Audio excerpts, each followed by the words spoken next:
The dot-com bubble of 2000 is now repeating itself. Except it's not .com. It's cryptocurrency. It's going through the exact thing that .com went through in 2000. It was a mania. Anything that had to do with .com, people were buying it until the bubble burst. And this is now the same thing with cryptocurrency. People have been buying it for the last years, sight unseen, and now it's crashing, just like the .com bubble crashed. And the similarity with that is during the .com mania, companies were offering stock. .com companies were newly created, offering stock for what? To make money.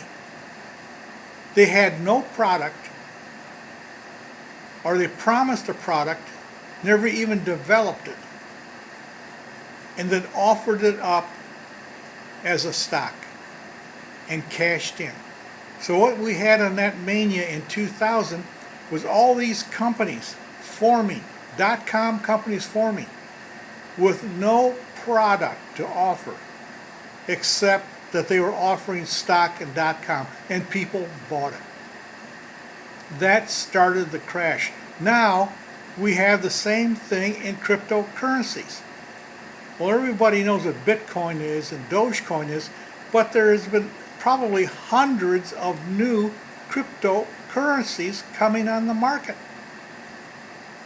And what for?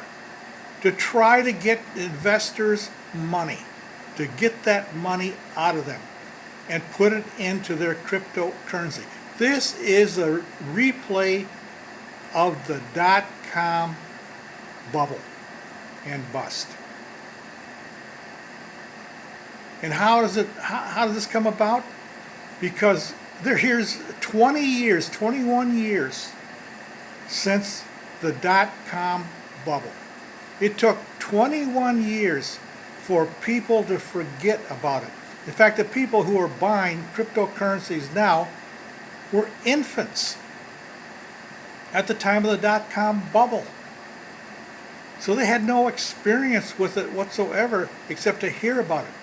They had no visceral feelings about it. So a new generation had to come along to start a new bubble. And that is the cryptocurrency bubble. It took over 20 years to go through an identical cycle. The .com companies, a lot of them came back, but it took over 10 years for them to come back.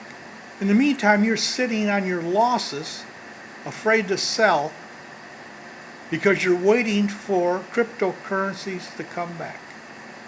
Well, if you want to see how long it took .com to come back, and not all of them came back, few only came back. It took at least 10 years for people to get interested in those things again. So all I'm telling you is that the .com bubble of 2000 is playing out exactly today in cryptocurrencies.